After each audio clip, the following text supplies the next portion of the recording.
drag you across the floor and throw you out the building. But honestly, I was pretty crazy. I did not understand the gospel at all. Maybe you don't understand the gospel here while you're listening. Maybe you've heard it 1,000 times and have never gone through the fire escape either.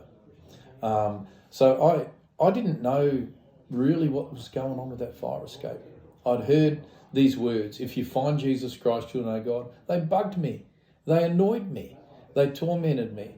And without even really realising what I was doing, I prayed. And I don't even know what I prayed because it came from so deep. It didn't even come with words. It was like, I guess I'd come to a place of surrender. I'd had enough. And God, if you're real, I'm in. You know, that's probably the only way I can really verbalise it. I just got to the bottom and surrendered.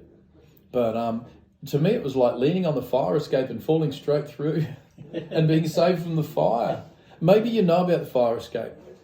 Maybe you know what colour it's painted, but unless you go through it, you'll never be saved.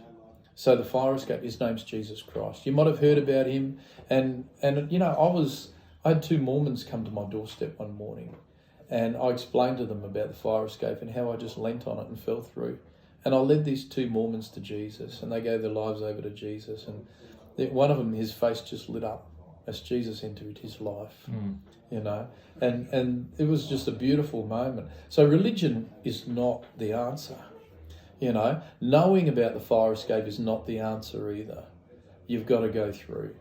So I want to pray with you. And if you've never gone through the fire escape, I want you to take this seriously, because there is a fire.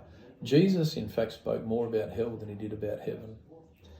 That's something that a lot of people don't want to admit. They don't want to know. They don't want to understand. Because we like to leave the scary stuff as if it's not there, bury our head in the sand. But there is a fire, and we need to escape, and Jesus Christ is the only answer. So if you need to go through that fire escape, I want you to pray with me right now. Just pray these words. I'm going to pray a word, and then I'm just going to pause just for a moment so that you can pray.